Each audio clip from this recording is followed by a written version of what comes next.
أعوذ بالله بسم الله الرحمن الرحيم والصلاة والسلام على أشرف المرسلين سيدنا محمد وعلى آله وصحبه أجمعين.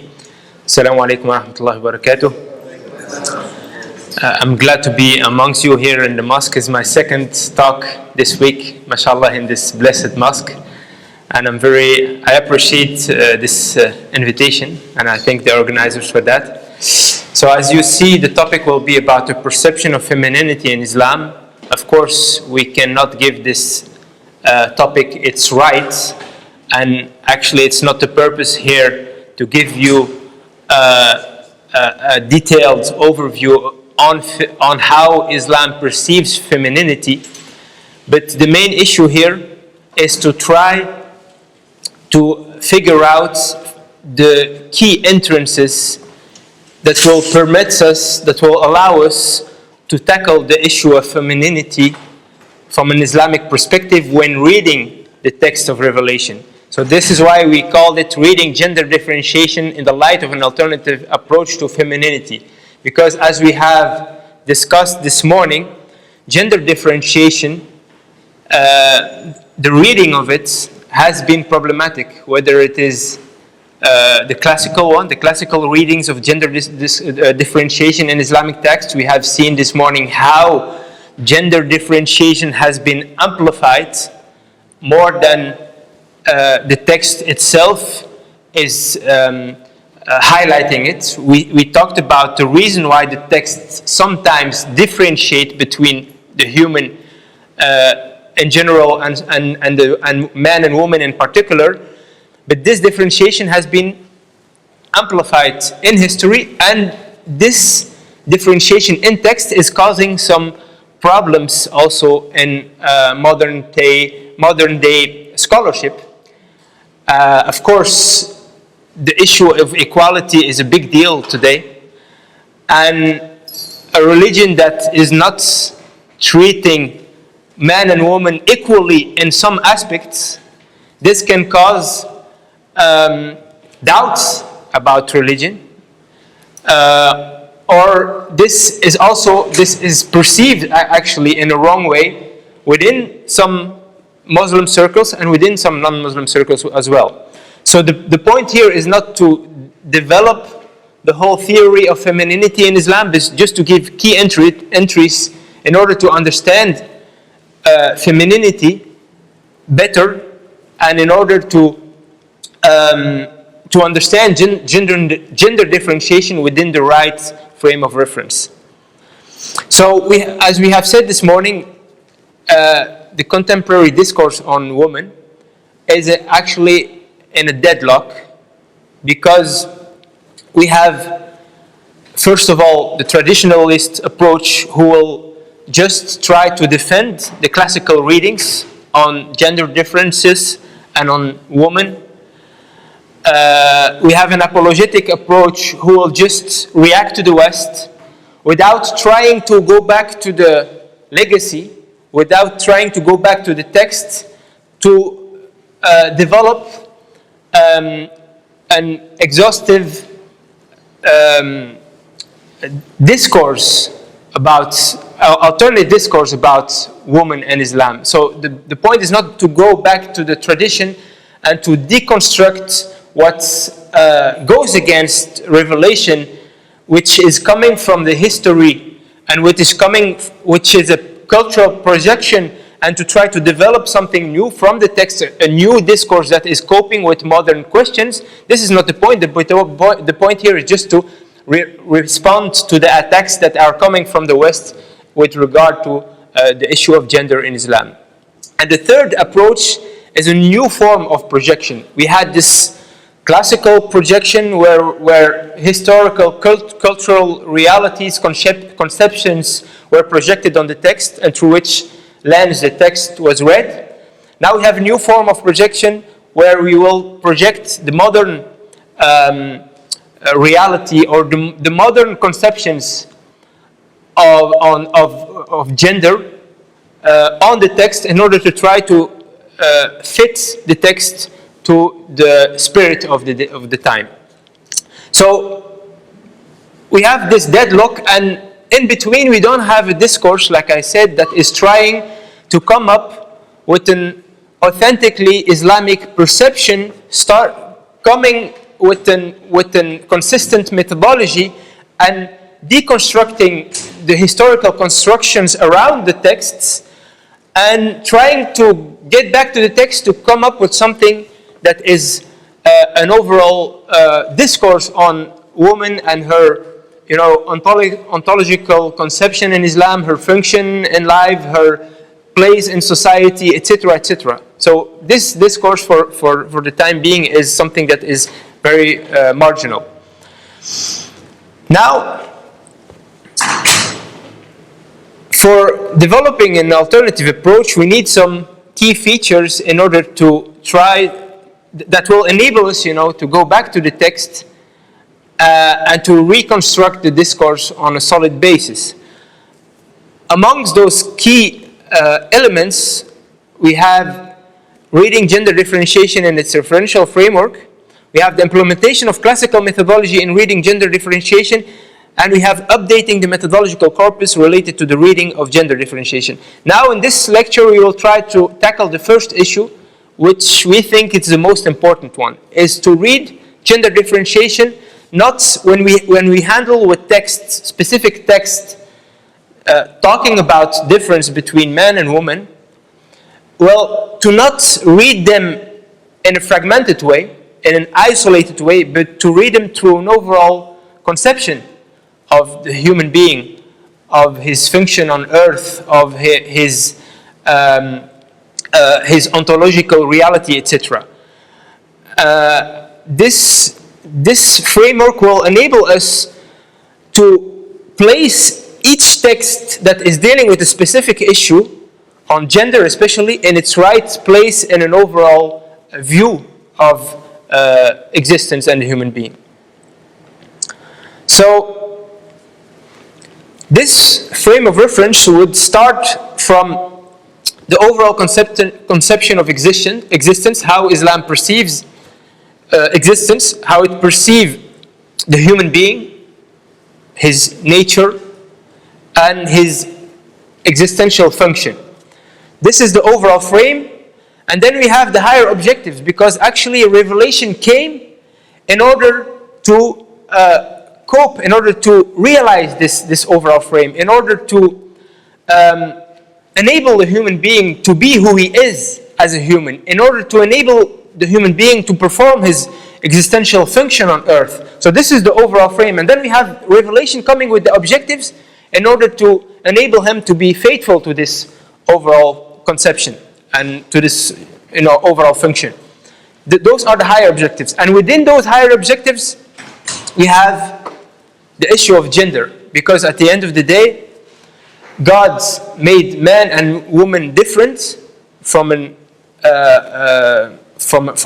biological perspective, and he has revealed some differentiations in revelation in order to meet those higher objectives, which will, enable human being to perform his mission on earth. So at the end of the day, gender differentiation, whether it is from the divine universal will, al-irada takwiniyya, or whether it comes from the divine revealed will, it is there to help or to enable the human being to perform his function, to enable the human being, to be who he should be and to perform what he should perform in this life. So it is within this overall frame, that text with gender differentiation should be read in order to have the right understanding of those texts, in order to make sure that those texts will contribute to this overall frame and are not just isolated. And if we read them in an isolated way, in a fragmented way,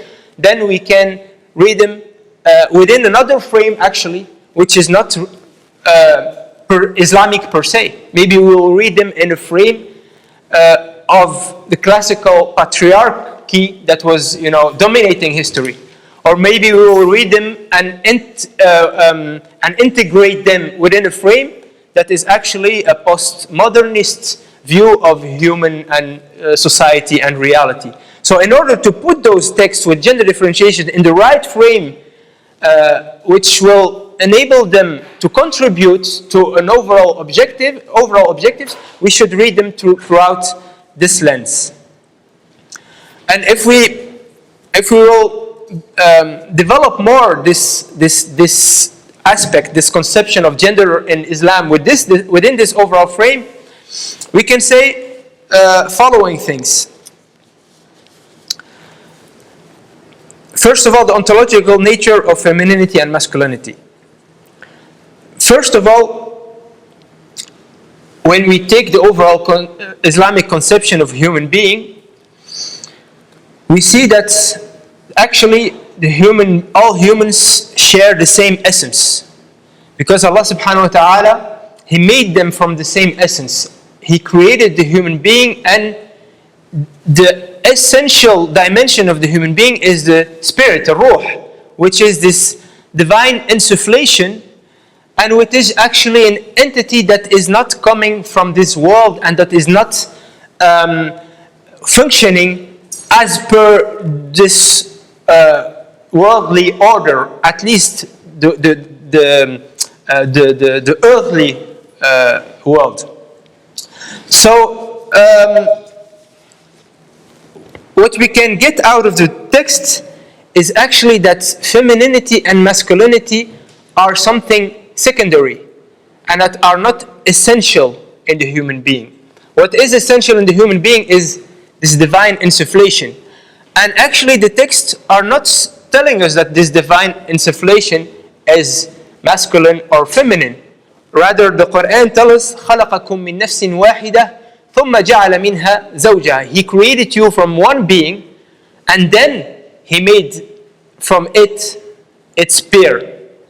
So, essentially, the human being is a being that actually, if according to an understanding of this verse, is neither male or female in his spiritual essence. Because gender is related to the biological dimension. So it's an accidental and a non-essential attribute. Because gender comes with the body, which is something that is not the essence of human being. The human being, like Ibn al-Qayyim says, he says, the body, آلة الروح ومركبه. الجسد آلة الروح ومركبه. The body is the instrument of the spirit and its ride. The spirit, Allah subhanahu wa ta'ala, when He insufflated the spirit in the human being, He gave it a body. Why does the human being need a body? Because now the spirit will be present in a world that is not functioning according to the same referential through which the ruh functions. وَيَسْأَلُونَكَ عَنِ الرُّوحِ قُلِ الرُّوحُ مِنْ أَمْرِ رَبِّي. They ask you about the ruh, the spirit. Say, the spirit comes from the order of my Lord. وَمَا أُوتِيتُ مِنَ الْعِلْمِ إِلَّا قَلِيلًا. And you get only a little knowledge about it. So which means that the spirit, in order to be able to function in this world, it needs a physical tool that is answering to the same rules, to the same laws that are regulating this physical world. Because, in order to be able to exercise its faculties, it needs this interface. And this is why actually, for instance, human intelligence is not limited to what the human brain allows for the human being to understand and to perceive. It's much more than that. The only issue is that the intellectual faculty of human being, which is part of the ruh, part of this divine entity that is coming from another world, will not be able to exercise here in this limited physical world without an instrument which is the brain. And this instrument, which is the brain, is a limited instrument which is functioning according to the norms and to the laws of this world. And this is why the faculty of the spirit which is exercised to apprehend this world will go through the brain, which is limited, and which will limit also this apprehension of the human being, this spiritual faculty, which is reason, that is actually way beyond the faculty that that we are enabled with through our brain. So here, it's gender in that sense is an accidental and non-essential attribute, because a human being is a human with his spirit and not with his body, and gender is something that is related to the jasad, to the body, and not to the essence of human being, which is his ruh. So this is why the ontological, the human is equal. The humans are equal ontologically because they are all share the same spiritual entity, and gender is not an accidental and non-essential attribute. So actually, like I said, human transcends gender, which is related to the body and not to the ruh.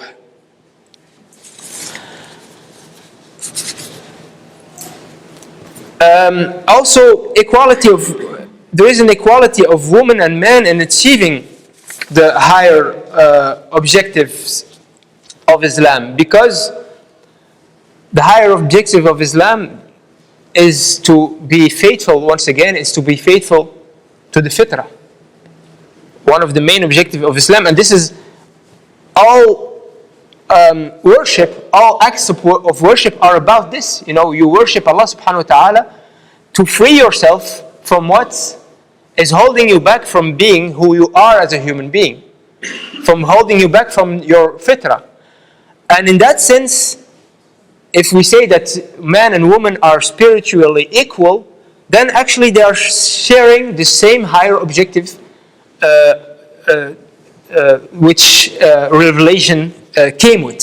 So here, if we take this reality, if we take the ontological nature of femininity and masculinity, and we say that ontologically they are equal, this will have different, consequences on the way we will read the text. This will imply that they are equal in humanity. This will imply also that they are equal in their spiritual needs. And this will have a lot of consequences in the way we read a lot of texts. This will imply also that the objectives and the means with which revelation came to realize the objectives are shared between male and female. And one of the main objectives which Islam came is to preserve the humanity of human life, as I said, and here there is no difference in the realization of this objective between male and female. Now, biological differences and divine universal will. The identity of the human being varies according to the reality that arises from the interweaving between celestial spirit and the earthly body. Now, as we said, from the moment that the human being, that his spirit is in his body and he is in this earthly life, then we don't talk about a ruh anymore, but we talk about nafs. And a nafs actually is a construction of a celestial spirit that is coming from God, an earthly body that is evaluating within this dunya, within this earthly world, and this will construct who the human being is. So we have, and this will be the nafs. This construction of ruh, dunya, and body, this is what we call a nafs. Bismillahirrahmanirrahim. So we will continue, inshallah, for those of you who were not with us before the prayer. Just a quick resume about what we were saying. We were talking about gender differentiation in Islamic texts, and we were trying to bring about some key features that will enable us to read gender differentiation from a right perspective. And we say that one of those key features is to write or to read gender differentiation from the right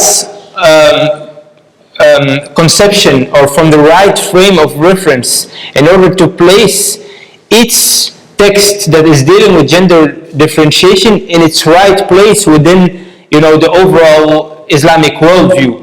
And we were saying that in order to be able to do that, we should draw upon this overall conception of Islam, starting from the overall conception of life, existence, human being, his function, etc., and ending through an overall conception of gender, how we see gender and how we see gender differentiation. And one part of this overall conception of gender in Islam is to consider the ontological nature of femininity and masculinity.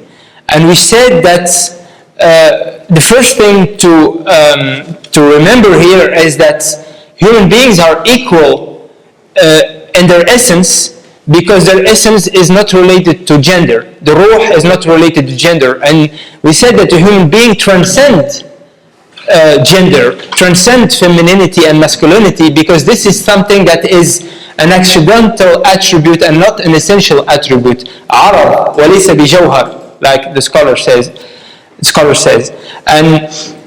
And which means that it's something that is not part of the essence of human being, but is something that is related to the body, which is related to a temporary phase of human existence. Yet,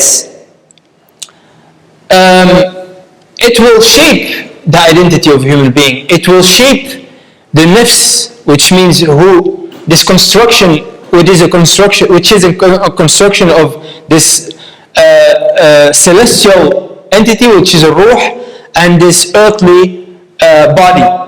And here, so nafs, which is the identity of the human being, is actually a composite entity, which is composed out of a ruh, this divine, insufflation, and this body which is present in the dunya. This construction will give the result of a nafs. And of course here, gender is related to the body, so it will have an influence in shaping the nafs, in shaping the identity of a human being. Like we said, this is an interwave between this body and this ruh.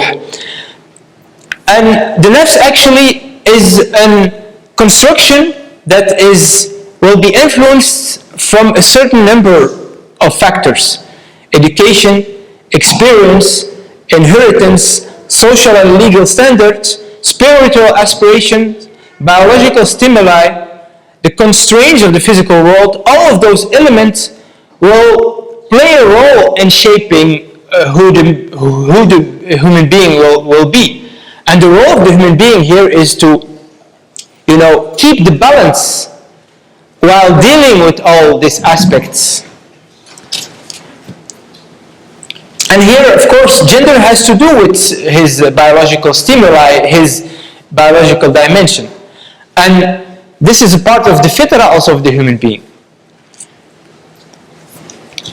Now,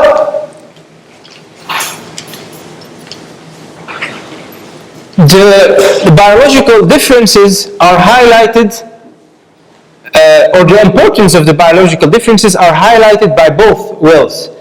So we explained this before. We have the divine universal will. This is the will of God throughout His creation, and His will that is manifest. He manifests in His creation. It has also a purpose behind it. And we have the revealed will, which is His will that God articulated in Revelation. And actually, the importance of biological differences, the importance of gender is highlighted by the two wills. It's highlighted by the universal will, because God has created man and woman differently, physically, which means that God wanted that difference, And if God wanted that difference, it means that it's important, because there is nothing accidental happening in the universe. And it means that there is an objective behind it. And also, it's highlighted through the revealed will, because in Revelation, God is highlighting gender differentiation in some rulings. And so it means also that there is a purpose behind it. And it means also that this difference, this gender identity, should be preserved. And this is why we can deduce out of this that one of the objectives in Islam, one of the objectives of Revelation is the preservation of the femininity of the woman and the preservation of the masculinity of man. This, like I said, can be deducted from the universe and can be deducted from Revelation. And here, for instance, we have a text where the Prophet ﷺ says, لعن الله المتشابهين أو المتشبهين بالرجال من النساء والمتشبهات بالرجال والمتشبهات بالرجال من النساء. لعن الله المتشبهين بالنساء من الرجال والمتشبهات بالرجال من النساء. So Allah has cursed man that tries to resemble woman, and has cursed women that try to resemble man. So here, this highlights the fact that this identity is something that is willed. This difference in identity is something that is a divine will, and so we should not try to change our identity. And actually, one reason of that is because of the differences that are constituting femininity and masculinity. They are described by Revelation as favors. It's a favor. It's a divine favor. This we can find in several verses. For instance, وَلَا تَتَمَنَّوْا مَا فَضَّلَ اللَّهُ بِهِ بَعْضَكُمْ عَلَى بَعْضٍ. Allah says, don't wish that which Allah has favored favored with one upon another. And another verse, Allah subhanahu wa ta'ala says, بما فضل الله بعضكم بما فضل الله بعضهم على بعض. So Allah, الرجال قوامون على النساء. Now we hear the men are قوامون. There is a big issue with the translation of what قوامون means. I personally, in my book, I have translated it with devotion. I have translated with men are devoted to women. Why? Because the word qawama, it's sifatu mubalagha. It comes from qama yaqumu. Well, qawam, this is something that is explained by Ibn Ashur in his tafsir. Al-qawam is an exaggerations for al-qa'im. Al-qa'im is one who stands up, and al-qawam is one who stands up continuously. So, which means that, like as explained by Ibn Ashur also, man is somebody who stands up continuously for women. And Ibn Ashur explains that somebody who is standing up for somebody else is somebody who is devoted to this thing for which he stands constantly in order to, take care of it. So here we have the notion of devotion, which is for me closer than in a lot of translations which will say men are in charge of women, or men have authority of women, etc. So here, according to this translation, الرجال قوامون, men are devoted to women بما فضل الله بعضهم على بعض, because Allah has favored the ones upon the others. So which means that Allah has given favors to man which He did not give to women, and He gave favors to women which He did not give to man. So here, what are those favors globally? They are femininity and masculinity. In a global sense, this is the favor that God gave woman. It's femininity, is her feminine identity. And the favor that God gave to man is masculinity, is a masculine identity. So here, the Quran is describing this as a fadl, as a favor, to highlight this importance.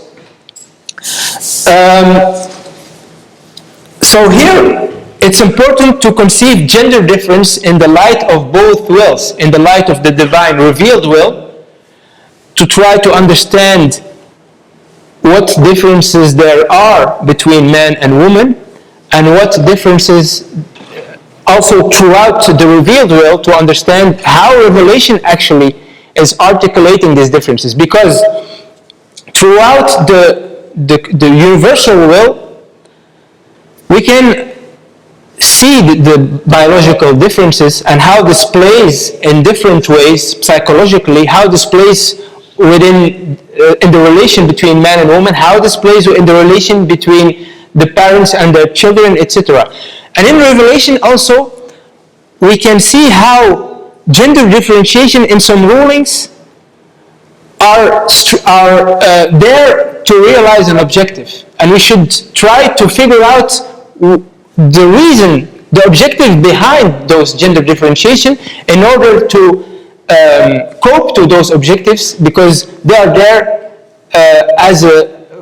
to preserve this gender differentiation. It's for the preservation of gender differentiation. So here, actually, revelation, the preservation of gender identity, the preservation of femininity, and the preservation of masculinity is actually not something that was delegated to the revelation in the first place.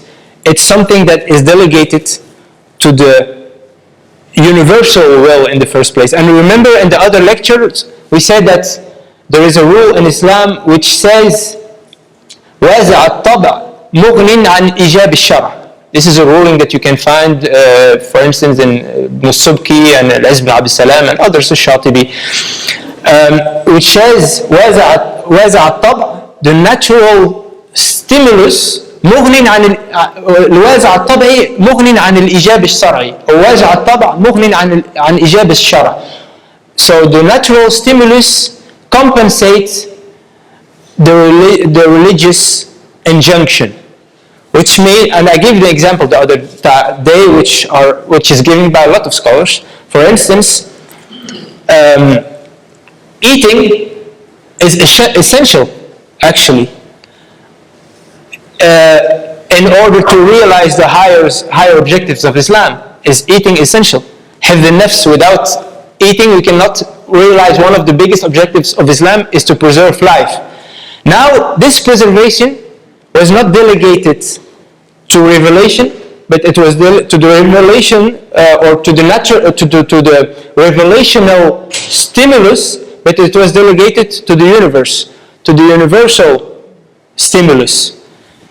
Because we said that if it was delegated to the revelational stimulus, then humanity would have vanished since a long time. And we said that the main elements which contributes to realizing the higher objective of Islam were not actually mainly delegated to the revelational stimulus, but to the universal stimulus. And actually it's the same thing for the preservation of femininity and masculinity. This was not delegated essentially to the revelation, but it was essentially dedicated to the natural stimulus. And revelation has a role to play actually also, but a secondary role and not an essential role. But because essentially already from our fitra, we tend already to be masculine and to have a masculine identity, or feminine and a feminine identity. But revelation also come in play here and come to perfect or come to complete this universal stimulus. And this is in a lot of cases where revelation is there to complete the natural stimulus. For instance, the motherly instinct is something that is there within human being, within woman. She has an instinct to care, which make her take care of her child, which make that she will, treat this child as it should be treated, etc., etc. This is naturally, and revelation is there in a secondary, as a secondary completement of this. Now, what can happen is that the human being, from his free will, he can go against this, and a woman can go against her natural inclination for her child, and here the revelation should play a bigger role. And this is why we can complete this rule that I just mentioned with another one. We can say if the natural stimulus is deficient, then it should be completed by a religious injunction or by the religious stimuli. And so this is why it's important to understand nature, to understand the natural stimulus or stimuli and how it realizes the divine will, in order to be able to treat it with a religious stimuli if there is any deficiency. Now, maybe in the older days, this was something that was less imaginable for the scholars. This is maybe why they did not complete this rule, this qaida, like we are now trying to do. But now this reality is really is something that is happening. The fact that a human being is going against his fitrah, is going against who he is, and he's changing the will of Allah, he's changing the universal will, or he's interfering with the universal will. And this is why we should understand this in order to have a discourse from religion to correct this and to bring the human back to his fitrah. Now, this is about the preservation of femininity and masculinity. There should also be a balance between spiritual essence and sexual identity. Like we said, the first reason why human was created is to keep the balance. Allah subhanahu wa ta'ala says, we repeated this verse different time, وَالسَّمَاءَ رَفَعَهَا وَوَضَعَ الْمِيزَانِ. He is the one who elevated the sky, the heavens, so he is the one who created the universe. وَوَضَعَ الْمِيزَانِ. And he established the balance.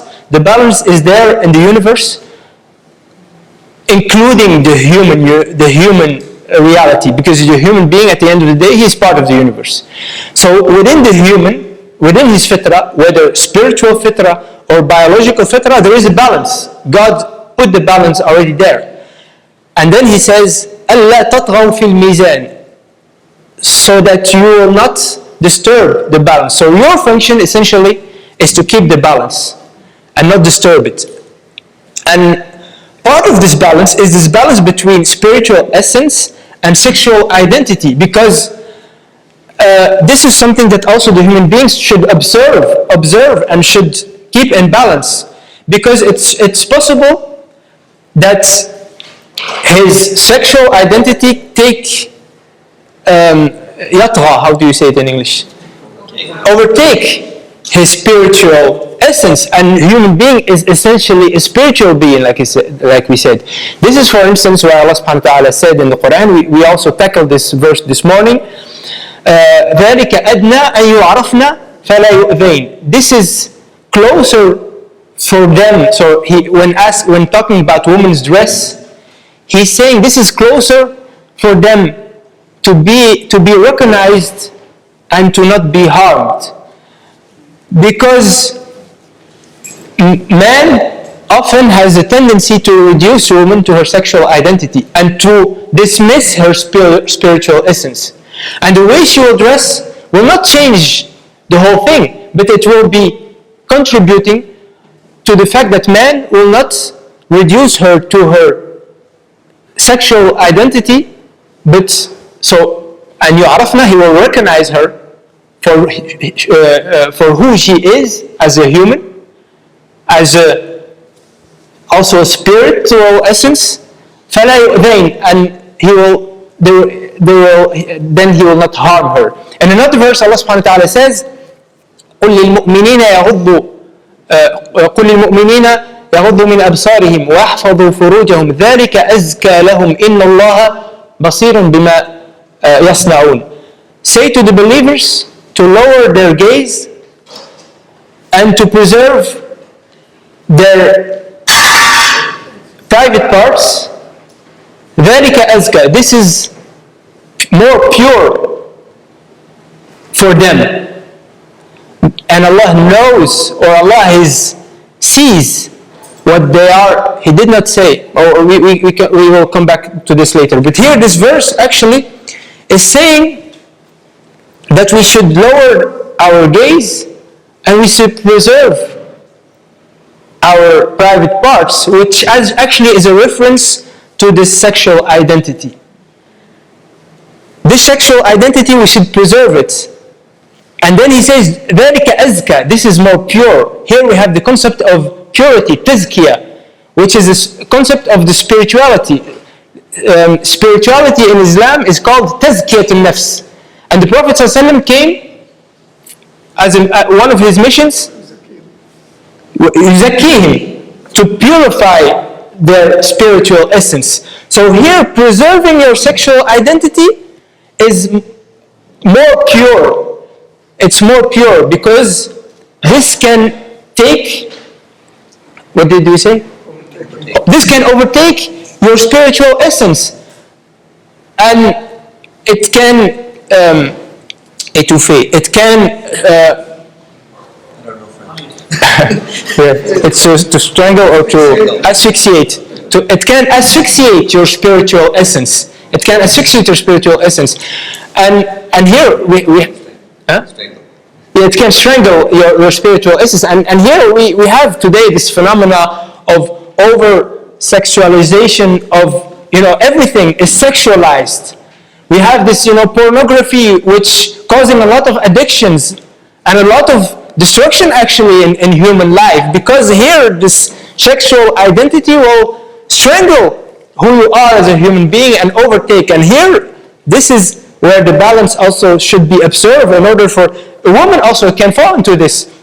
She can be obsessed with her appearance. She can be obsessed with, her femininity in a way that her spiritual essence will be strangled. And this verse ends with Allah subhanahu wa ta'ala saying, إِنَّ اللَّهَ بَصِيرٌ بِمَا تَصْنَعُونَ. Allah sees what you are constructing. He did not say Allah sees what you are doing, but he said what you are constructing, because this is a construction. This is something that does not happen overnight.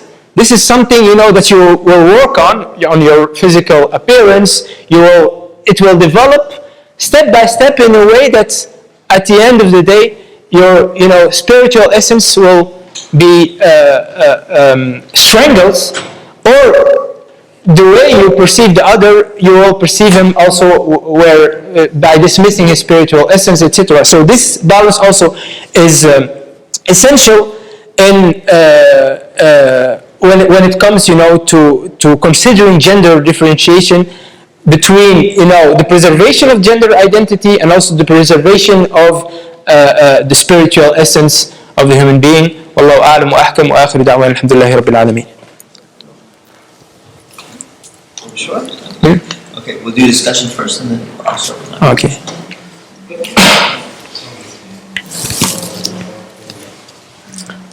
Okay, so we will open the floor for questions, inshallah, and then Sheikh Mustafa will take over. We have this issue of universal realm and spiritual or religious realm. The dua of Ibrahim alayhi salam, when he asked Allah subhanahu wa ta'ala to provide for those who believe, Allah answered him also for those who don't believe also. Mm-hmm. Because these are creatures according to the universal law. So Allah will not deprive them from sustenance, basically. That's administration, basically, of this kind of universal versus the religious text and so on. Yes. And the other case is for the women, when they come to the Prophet as claiming to believe, and Allah subhanahu wa ta'ala says, see that they don't steal, they don't fornicate, they don't kill their children, and so on and so forth. Also, this attachment to the child, sometimes is not there, because the mother can kill their child. Mm-hmm. Just like animals, sometimes they kill their own offspring. And this also has to do with the rules of the universal system that was the will of God to create things the way they are, and they are religious texts that will codify their life, basically. Yes, that's right. That's true. Back to the chart where you have the nafs, the ruh, and body. So, yeah, that one here. So are we saying, I just want to understand, so we're saying the nafs consists of ruh and body? And if that's the case, how the dunya, what's the dunya, why is the dunya there? Because it's a nafs that is a ruh that is in a body that is in the dunya. And the dunya will play a role in shaping what the nafs will be. Because actually, like explained by some scholars, if we have a ruh and we have a nafs, we have actually two entities that are responding to the divine will. We have a spiritual fitrah and a physical fitrah. Your spirit is responding to the divine will in the sense that it's aspiring already for the good, it's already ethical. And it's the same thing for your body, which is controlled by God. You don't control your body. But this mixture within a dunya will make that those two elements that are naturally good will have to face dunya, will have to face life, where there will be challenges that will make that you will have a responsibility in keeping this nafs healthy and in keeping this body healthy, because you will be in the dunya where you need to you will have a certain number of aspirations, a certain number of inclinations, a certain number of difficulties, challenges that will be there. And so the scholar said, if it was for the ruh and the body to be together in the nafs without any challenge, a human being would have worshipped God perfectly in a perfect manner. But now we are in a dunya which is made of challenges, and this is where we have to balance. And this is where there can be disbalance that will keep us away from who we are as human beings and lead us to go astray. So in the translation of Qawwam by Ibn Ashur, what was the Arabic wording that he used for the one you translated as devotion? What is the Arabic? No, he did not do a translation, Ibn Ashur. He did do a tafsir. Right. Yes. So your derivation, or you're arriving at the translation of devotion. Yes. It was built on Ibn Ashur's tafsir, yes. Right. So, what was he saying that devotion would be a good substitute? No. He's not talking about translation. He's talking about the linguistic meaning, the etymological meaning of al-qawama. So when he's saying standing on a regular basis, like standing continuously. Yes. Qama yaqumu al-qawam is one who stand. Which context is that standing taking place in? Because I think you hinted at standing to protect or standing to take care of. No, he was saying al-qawam is somebody who stands continuously for something. And he said this is a metaphor that refers to the fact that you are devoted to something, you are in charge of or taking care of something because you are standing for it continuously in order to take care of it. Right, so standing to take care of, can you clarify exactly what his theory is? Like, what do you mean? Because people stand for different reasons. Yes. So standing continuously, sigal mubalagha and all that, what was his definition of the purpose behind the continuous standing? He was saying that standing out of respect or standing out of care. Out of care? Yes. This is what he was saying, standing out of care. In the face of an obstacle? Or no. In the face of what? No, just out of care. Just because you are devoted to that for which you are standing. Standing to take care. Yes, and here we have another verse where Allah subhanahu wa ta'ala says, يَا أَيُّهَا الَّذِينَ آمَنُوا كُونُوا قَوَّامِينَ لِلَّهِ.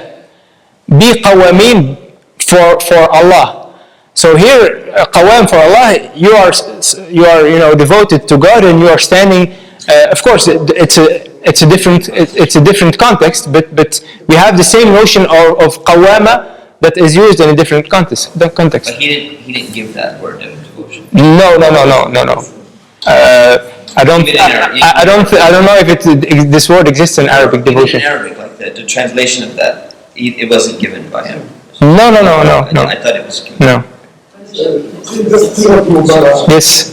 So, Jazakallah khair for all of this, and I may have missed a piece of it, but when we're looking at masculinity and femininity, what I've gathered so far is we're sort of attributing the masculinity to gender and the femininity to gender, But when we look at it like from sometimes like from the psychological perspective, there's an element of masculine and feminine within each person.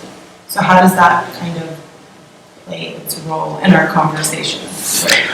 As I said, we share the same spiritual essence as man and woman. So we are one ontologically, we are only one, like Allah subhanahu wa ta'ala says, خَلَقَكُم مِّن نَفْسٍ وَاحِدَةٍ. He created you from one being. ثُمَّ, and then جَعَلَ مِنْهَا زَوْجَهَا. He made from the same essence, his pair. Another verse is بَعْضُكُم مِّن بَعْضٍ. He created one out of the other. You are made from each other, from the same essence. And in that sense, of course, we share a lot of common attributes and common characteristics that are not, that cannot be described as masculine or as feminine attributes.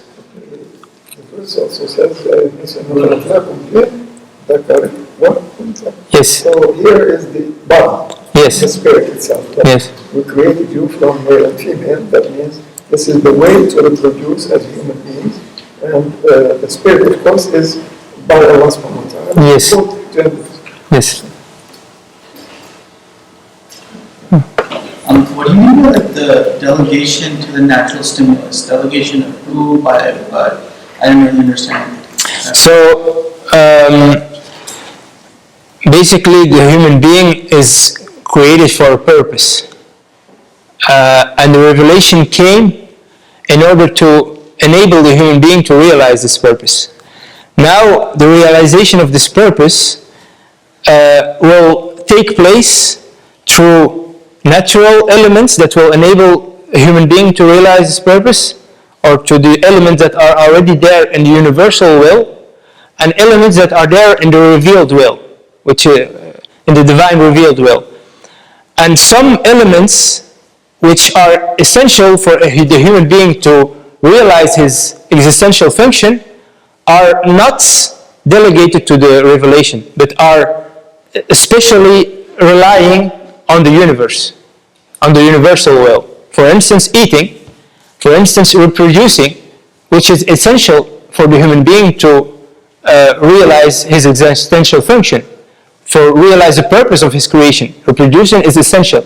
This is not delegated to the revealed will, but is delegated to the universal will. So it's an objective that is realized through the universal will, through the natural stimulus. And if God has delegated this, if it was to be relying on revelation, humanity will have vanished since long time. So, with respect to the universal will, everything is being what is classified as good or correct, and what is classified as wrong. Because with respect to revelation, you have discrete, like everything is codified. Yes. And you know what is correct and what is not. But with respect to fulfilling the obligations through the universal will, it seems that there isn't really a standard. No, everything in the universal will is good. Also, same goes for revelation. It goes also for the universal will.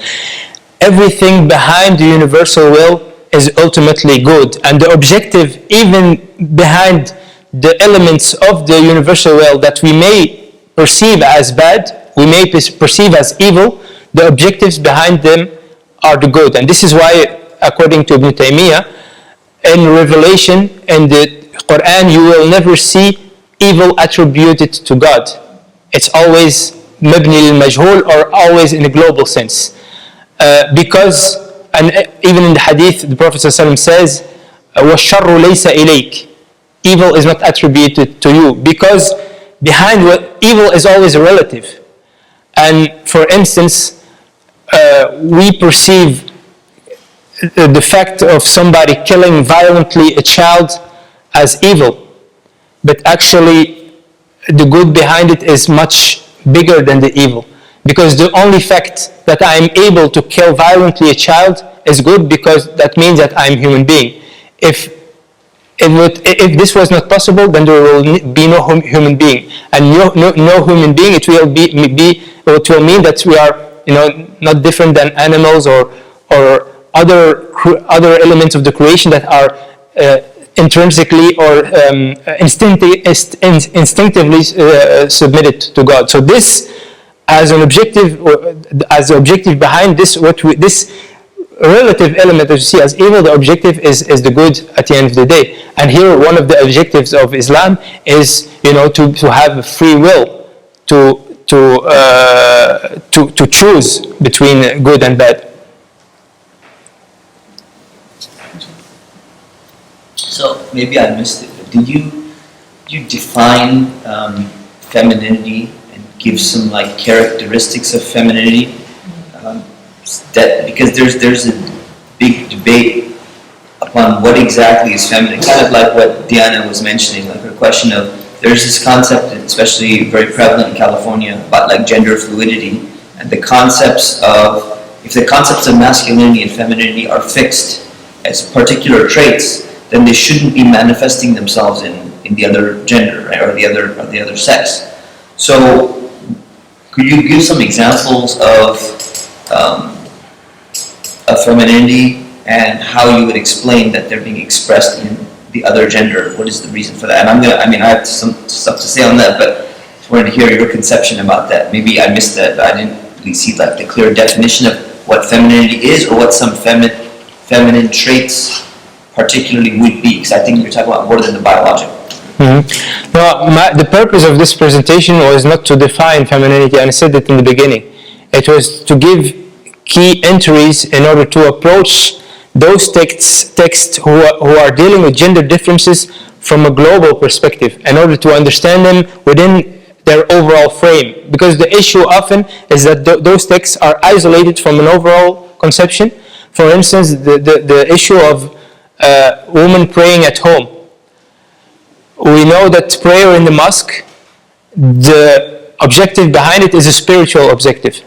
And if we define woman as spiritually equal to man and coming from the same spiritual essence, then there is no justification anymore to deprive the woman from something that will contribute to aliments her, to feed her spiritual need, which is a need that is the same need than the man.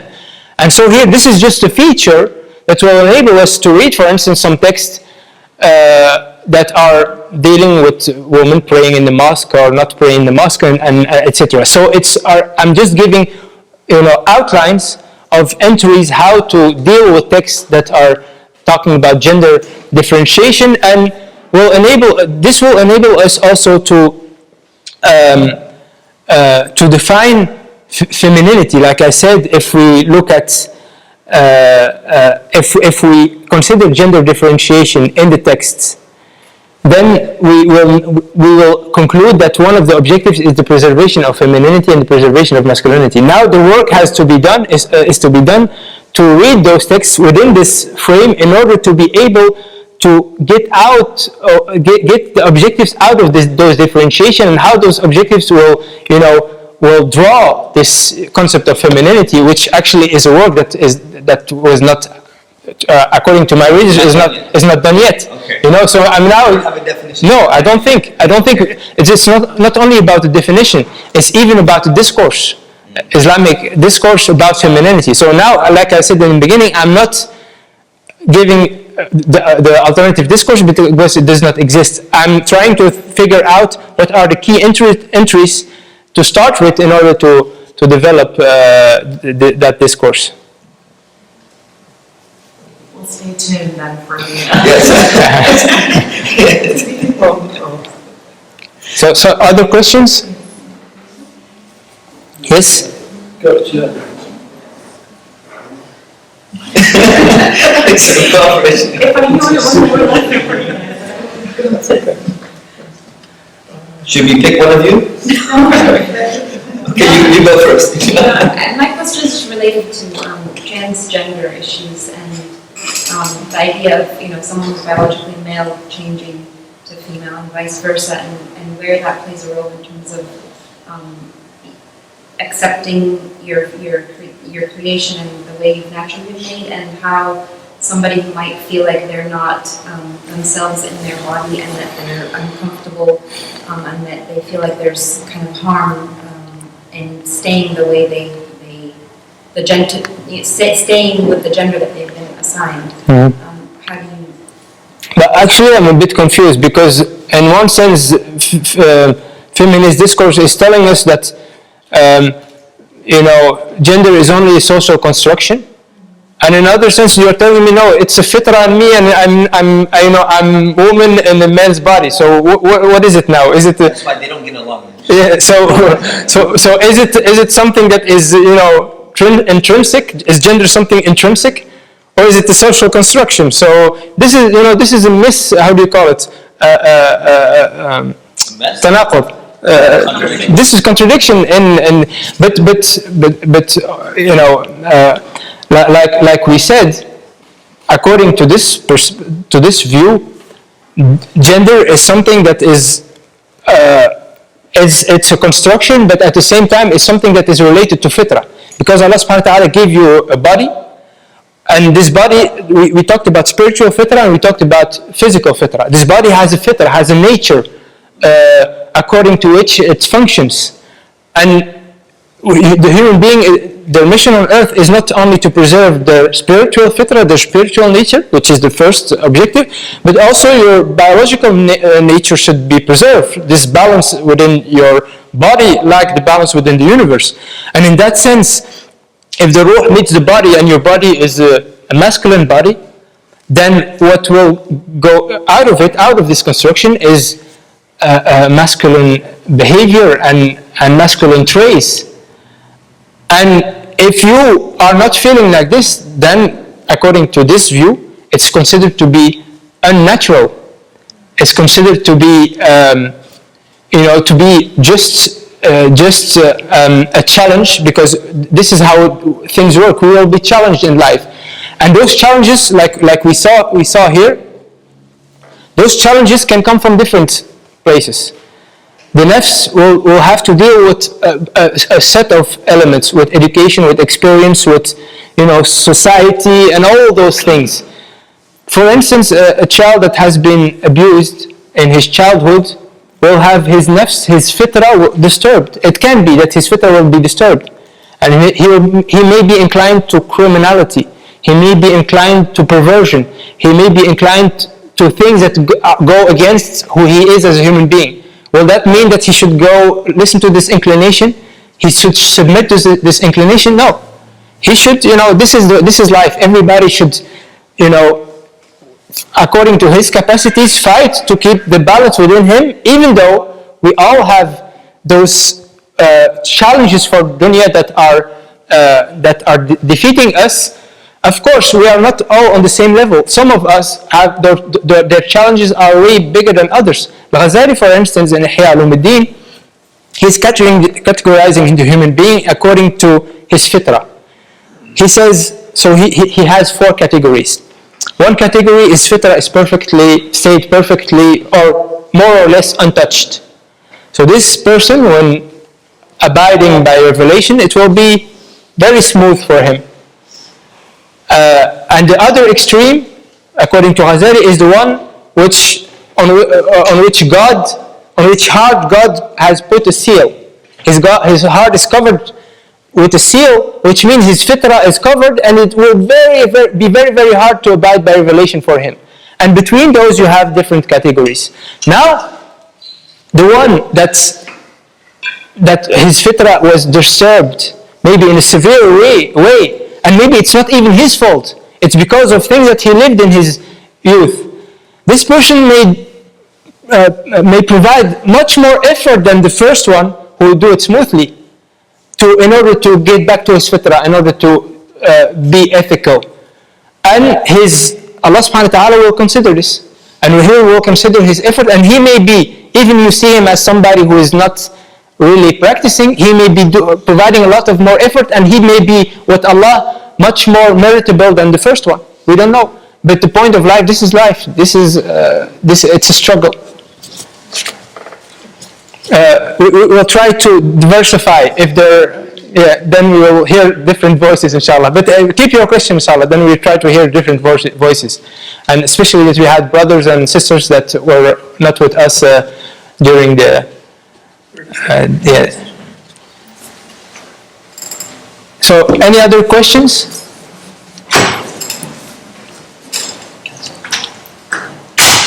Okay, then let's take your question. Well, actually, it's not really a question, but a comment or in addition to the external factors that may influence the human behavior. This is studied in psychology, of course, but especially when it comes to the person who feels like another gender in the body of his, own creation. There is the issue of nutrition. And nowadays, we have a lot of processed foods, and the animals that are fed with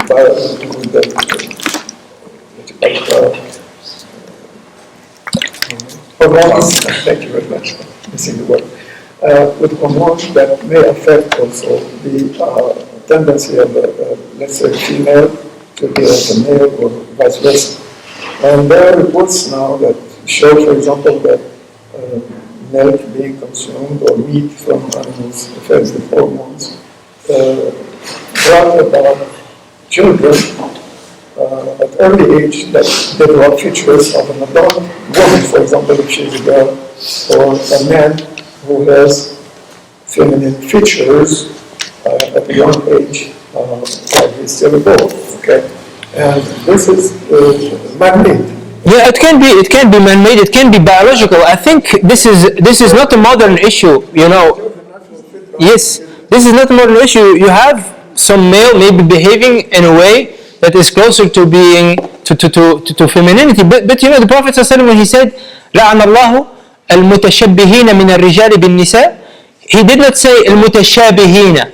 He said الْمُتَشَبِّهِينَ, which is a difference, because he said God cursed those who try to resemble women, the man who tries to resemble women. He did not say who are resembling women, because maybe it's it's stronger than you. You are born in certain way to talk, in certain way to behave. You are like this. So those people, are not trying, to resemble women. That's based on their view, but actually, even in the education process nowadays, especially here in the US, they try to convince even small children in first, second grade that the homosexual is natural and you have to accept it and so on and so forth. But and they say it's biological, and it's all because of the work of the human being on the body of this. Of course, like I said before, we are in a time, we are in an era where it's way easier actually to go beyond the universal will, to go beyond the fitrah. And we have now even the technology to do it. Now we are, in a few years, we will have uterus implanted in men. Men will be able, this is true, this is science, it's not science fiction.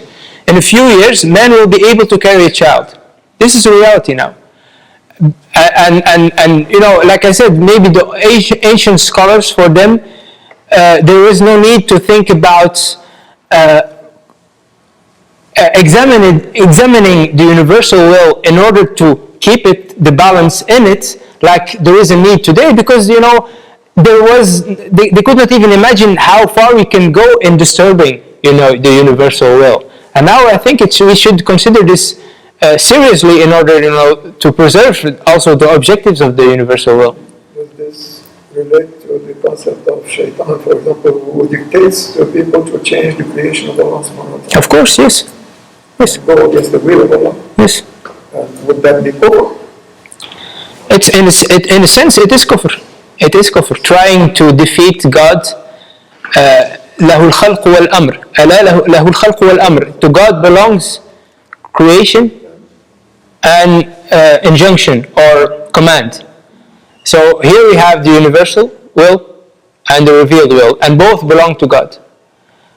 And defeating him in one of the two is a type of kufr. Any other question? Yes? It seems that, as some of us are born or develop a deficiency in our nutrition, vitamins, for example. Nowadays, vitamin D is something very important because we're not up in the sun so much. Why can we not remedy some of the deficiencies that the human being has in their hormones that they receive? Yes. Because it happens. Yes. Sometimes a woman is deficient in her hormones that make her feminine, and a man's deficient in the hormones that make him masculine. This is something that could be remedied, and choices can be made. Absolutely, but it will also depend on a way of viewing things. Now, this is a way where we view the human being as a nafs, a spiritual entity, and a body, and where we are viewing gender as something to being intrinsically related to your physical dimension, and not something like, in this discourse where you are trapped in the wrong body. This is not the way that Islam conceives things, and we have this. If we have this conception, then we will envisage to correct this if there are hormonal problems. There's the estrogen. How do you call it? Estrogen that is too high or something, or testosterone. Then of course, but it will depend on how you conceive the human being and how you conceive gender, of course. Yes. Comment on the verse also, وليس الذكر كالأنثى, and this differentiation already, is it based on the sexual part of each gender, or is it actually encompassing any other features of both genders? No, actually the difference between man and woman is essentially a biological difference from which arises a whole set of behavioral and psychological differences. But at the basis of this behavioral and psychological differences is essentially a biological difference. Alhamdulillah wa salatu wa salamu ala rasulillah wa ba'd. So just picking off on where Sheikh Chauki left off, we wanted to incorporate masculinity, although he's covered the concept of masculinity in some form. So what I'm going to talk about a little bit is about, what I'm going to talk about specifically is about how the conception of gender in Islam could be explained to people who are actually doubting that there is a concept of gender differentiation within that's inherently tied to the physical human being. So there's pretty much different theories. So the theory that has generally existed throughout time is that when it comes to masculinity and femininity, it's something that is just universal and is tied to our body, like he mentioned.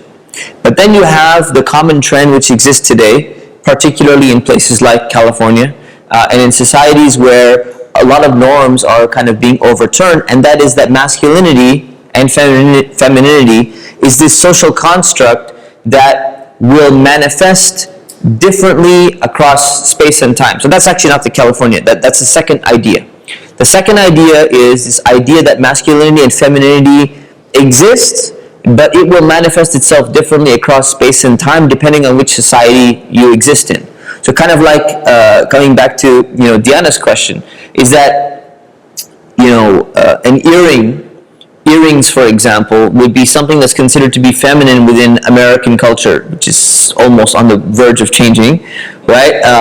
But it was, let's say in the 80s, something that was generally considered to be something feminine.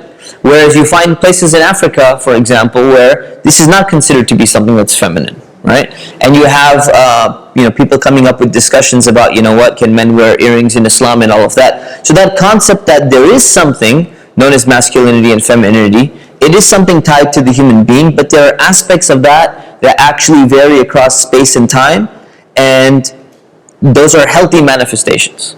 Then there's a third conception, and the third conception is the one that we're talking about in California and in very generally liberal societies, and that the ideas of femininity and masculinity is actually just an outdated social construct, which has no place, and there's actually no need for it, particularly in our modern age of technology and urbanization that existed.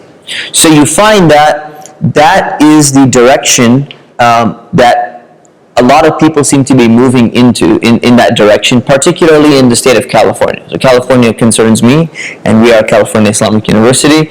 So what you have is, for example, 2015, you find Target across the country, but California was one of the states, or the people in California were among the people who helped influence this legislation. And that is in Target, they said specifically that the kids' bedding area, Target is a store for those of you who are coming from different countries, right? Target's like a department store. Is that what they call it? A department store? Yeah, a department store. So they sell different things, right? So they said that in 2015, the kids' bedding area, the signs will no longer feature suggestions for boys or girls. There will only be suggestions for kids. So in the toys aisles, we're going to remove any reference to gender, including the use of pink, the use of blue, yellow, or green paper on the back walls of our shelves. This was an official announcement from Target. And what you have is you have many different department stores following the same lead. What you have is, for example, bathrooms or restrooms or water closets or whatever you guys call them in the European countries, right? You have them becoming what they call gender neutral, or there's different terms, for that. So what's happening is you find this breakdown of the concept of masculinity and femininity, saying that it's an outdated social construct that shouldn't exist, and this concept of gender fluidity, where since you find people who do manifest certain aspects of what masculinity may be in a woman, and certain aspects of femininity in a man, and I know we haven't even defined the concepts yet, but without defining them yet, whatever definition you give, since they're manifesting across the board at varying intensity or at varying levels, then there's this concept of gender fluidity, where gender is not something that is actually fixed. So that's very different from the second theory. And the second theory is that there is an absolute ontological idea of masculinity and femininity that is tied to the physical body, like Chauki mentioned, but it manifests itself differently in cultures, space, and time, depending on where you are, right? So this concept that we're talking about is a concept which is very, very, it's a modern concept which is still being adopted. It's something that my personal background, I come from a background growing up believing in this concept, right? That gender is something that is outdated and it's a social construct and it needs to be completely eliminated. Now, alhamdulillah, when I came back to Islam, I struggled. And the problem that I struggle with is the same struggle that every single person who buys into this theory is struggling with. And that is that if this is the case, and there is gender fluidity, and there is no ontological basis for tying down gender with sex, because what happens is there's this differentiation between sex and gender, particularly in liberal societies. From an Islamic perspective, there's really not much of a differentiation. The only differentiation would be that sex results in the manifestation of that gender. But the two are intrinsically linked, whereas they cannot be completely unlinked. Or when they become unlinked, there is a corruption in the fitrah or the natural disposition of that person, whether due to hormones or due to whatever else it may be, right? So that's that's generally becomes a discourse that we have here in America or in the world, but it's quite prevalent in California. So what happens is that becomes a problem for someone looking at Islam and looking at the rules. So kind of Chauki was coming from this conception of this is what Islam says about equality of male and female, and based upon this we develop a framework to arrive at the idea of gender differentiation within rules. What I'm saying is the opposite process, and that is for people who are confused about whether or not gender is a construct that is outdated, whether gender is a construct that is socially constructed and just invented by human beings, we have to reverse engineer the rules that currently exist from a Muslim perspective. So when a Muslim is looking at these things and they see gender differentiated rules, it will actually lead them back to what Chauki was presenting in the first place, right? So it's almost like starting from this point and developing a tafsir. What's going to happen is you're going to find revisionist or you're going to find progressive Muslims like MPV, Muslims for Progressive Values, or different organizations saying we don't accept the interpretation on the verses that were presented in order to develop this ontological basis of equality and then gender differentiated discourse. So what I'm saying is that if we were to start from the actual Sharia or the rules themselves and build backwards to develop this theory, whether you go forward or you go backwards, you get the same result, but it's two different ways of looking at things.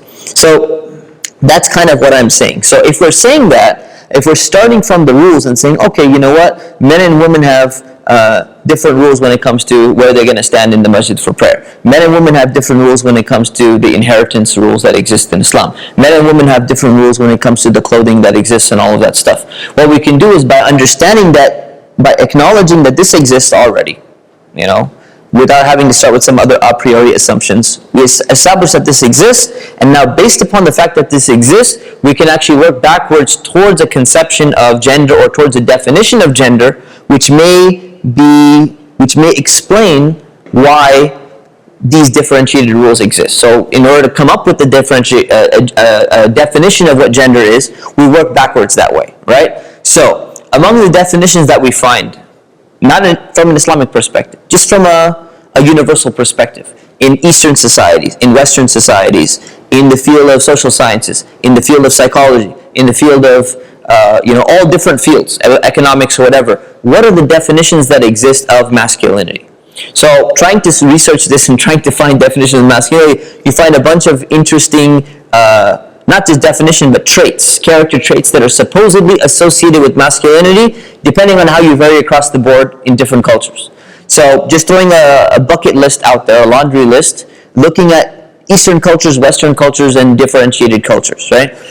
They say masculinity tends to be more inclined towards courage, strong will, ambition, independence, assertiveness, initiative, rationality, and emotional control. So these are pretty much 8 characteristics that you find when people are trying to define masculinity or what masculine characteristics that intrinsically exist within people. When they look at femininity, they have different characteristics, right? They have gentleness, modesty, humility, sacrifice, supportiveness, empathy, compassion, tenderness, nurturance, intuitiveness, sensitivity, and unselfishness. All right, and there's 12. You got 12. Right? Some of them are almost synonyms. Empathy and compassion. But it's okay. You can take the extra ones. Gotta get brownie points for that. Anyways, but so the unselfishness though being defined does not mean morally superior unselfishness.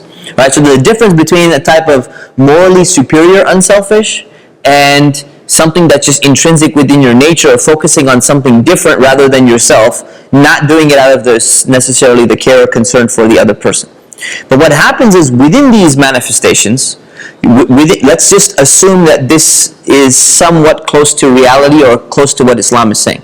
Within that, you find bad manifestations of those characteristics. So looking at just the masculine part, because I was supposed to talk about masculinity in particular, you find that courage, strong will, ambition, independence, assertiveness, all that stuff manifests itself in violence, in anger, aggression, they say drinking, more drinking among men, and rowdy behavior, etc., etc. So what happens is that courage, when it's not kept in balance in its proper perspective, or that assertiveness, when it's gone to a particular extreme, it ends up resulting in violence. You have, for example, ambition, when it's, or strong will, actually ends up manifesting itself in aggression, right? So there's a difference between the positive manifestation of these attributes and the negative manifestation of these attributes. And the exact same thing happens to femininity. So when you have these negative manifestations, what you find is that if Islam does adopt an idea of masculinity and femininity, even if it cannot be 100% clearly defined, one of the things that it did was it explained that these negative manifestations of these characteristics, what they call hypermasculine, which is not the best word, but negatively masculine and negatively feminine manifestations has been removed. So let me give you an example. So the Prophet ﷺ, he saw, there was a man by the name of Aqra ibn Habis. he saw the Prophet ﷺ kissing his grandson. It was either Hassan or Hussein. And he found this behavior to be very strange. So he said, Messenger of Allah, I have 10 children, but I've never kissed a single one of them, ever. I've never kissed any one of them.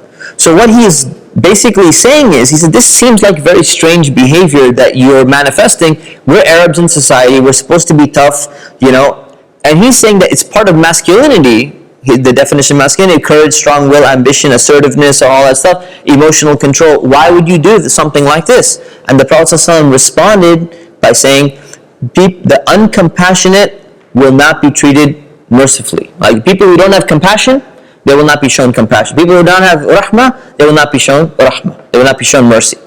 So what he's basically saying is that you will find, perhaps in masculinity, a different manifestation of compassion or mercy than you'll find in the feminine characteristics and traits, according to even the universal definitions that potentially exist. But then what happens is when someone crosses a certain limit, that is a negative manifestation of masculinity, even if it was within their nature or within their fitrah. They've crossed a certain line, a certain definition. So what Islam has come to do, or what the Prophet, peace be upon him, is doing, is drawing certain lines and certain definitions. Say, this, you can say, masculinity fluidity and femininity fluidity, if you wanted to recoin that term, right? There is this fluidity, not so much gender fluidity, but within the gender there's this fluidity that exists across the line, and part of that manifestation is very problematic, and it's not healthy. So I'll conclude by just saying, there's one trait I wanted to focus on, and that is that if you look at the modern era, and if you look at people who are actually saying we should do away with the ideas of masculinity and femininity, like I previously used to say, long time Jahiliyyah days, J days as we say, that this one role we can focus on, and that is the role of a man as a warrior/protector, right? So this is something that generally is something that, is not really changed so much in the modern era, even among people who are claiming that this is a social construct that is outdated and needs to go. So even among the most progressive of families, with few exceptions, what's going to happen is, if you have a married couple and they say, we're a progressive couple and we spare everything equally and we don't believe in this concept of gender, and we both work and we both equally take care of the kids and we equally change their diapers and we equally cook and we have one day for cooking, and all of that stuff, 100%, what are those marriages called again? Like everything's equal across the board, split. Egalitarian. Thank you. Egalitarian, like full 100% egalitarian marriage, right? Even in those marriages, when there's a noise at nighttime, someone says someone needs to go down and check, where's the expectation on the person to go down and check?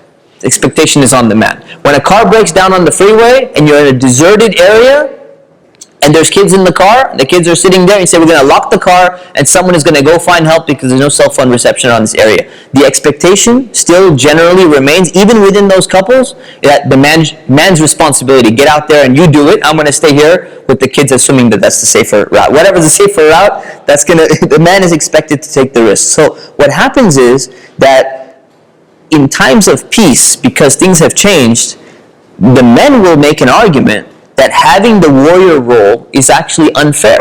Whereas the women will say that no, having the warrior role is still something you should continue to do. And the reason why all of this comes back down to is in primitive times this was different.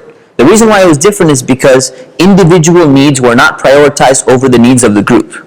So what you find is in an individualistic society, what ends up happening is people look at it from their own individual perspectives in terms of what would I like your gender role to be in particular, because whatever suits me the most. So the reason why I mentioned that, and I'll conclude with this, is that when we're looking at this aspect from, we talk about, Western values, or we talk about liberal values, or we talk about, why gender as a construct is being looked at, a very important variable that's missing in this discussion is how the role of individualism has played a major role in actually shaping this discourse about gender and what masculinity and femininity is and how it should be reconstructed or redefined.